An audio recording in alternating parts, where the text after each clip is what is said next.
ఒక సినిమాను తలపించే క్రైమ్ థ్రిల్లర్ నిజ జీవితంలో జరిగితే ఎలా ఉంటుంది?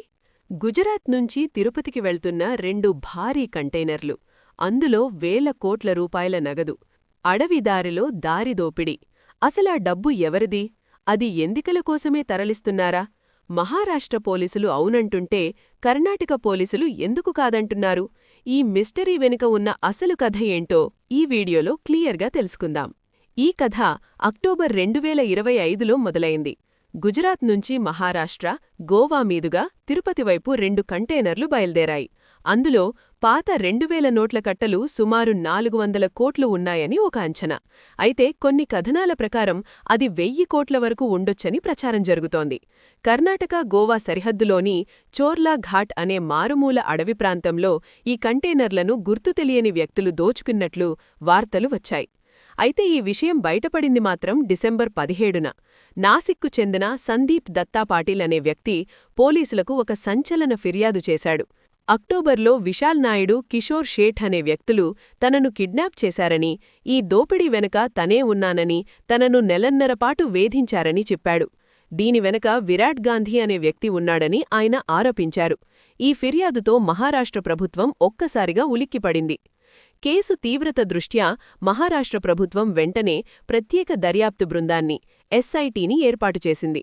ప్రాథమిక విచారణలో భాగంగా 6 వ్యక్తులను అదుపులోకి తీసుకున్నట్లు సమాచారం. ఈ క్రమంలోనే విచారణ కోసం సిట్ అధికారులు కర్ణాటకలోని బెళగావి జిల్లా పోలీసులకు ఒక లేఖ రాశారు. ఇక్కడే అసలైన వివాదం మొదలైంది. కర్ణాటక పోలీసులు ఈ ఘటనపై పూర్తి భిన్నంగా స్పందిస్తున్నారు. బెళగావి ఎస్పీ రామరాజన్ ఏమంటున్నారంటే, మహారాష్ట్ర పోలీసులు ఇచ్చిన లేఖలో కంటైనర్ నెంబర్లు లేవు, అసలు దోపిడీ జరిగినట్లు మా వద్ద ఎటువంటి ఆధారాలు లేవు, ఇది కేవలం గాలివార్త మాత్రమే. అంతేకాదు, మహారాష్ట్ర పోలీసులు తమకు సహకరించడం లేదని, నిందితులతో మాట్లాడే అవకాశం ఇవ్వడం లేదని కర్ణాటక పోలీసులు ఆరోపిస్తున్నారు.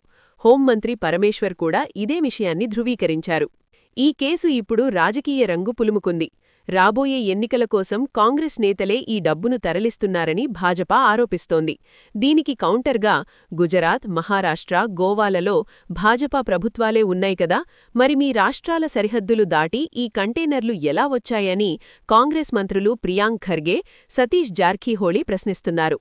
ఆ డబ్బు పాత 2000 నోట్లయితే కేంద్ర ప్రభుత్వం ఎందుకు సైలెంట్గా ఉందని వారు నిలదీస్తున్నారు. అసలు ఆ 1000 కోట్లు ఎవరివి? నిజంగానే దోపిడీ జరిగిందా, లేక ఇదంతా రాజకీయ కుట్రనా? ఈ ప్రశ్నలకు సమాధానం మహారాష్ట్ర సిట్ దర్యాప్తులో తేలాల్సి ఉంది. ఒకవేళ అది నిజంగానే నల్లధనమైతే అంత భారీ సొమ్ము ఎవరి జేబుల్లోకి వెళ్ళిందనేది ఇప్పటికీ ఒక పెద్ద మిస్టరీ. ఈ అంశంపై మీ అభిప్రాయమేంటో కింద కామెంట్ చేయండి. ఇలాంటి మరిన్ని ఇంట్రెస్టింగ్ క్రైమ్ మిస్టరీల కోసం మా ఛానల్ని సబ్స్క్రైబ్ చేసుకోండి. ధన్యవాదాలు.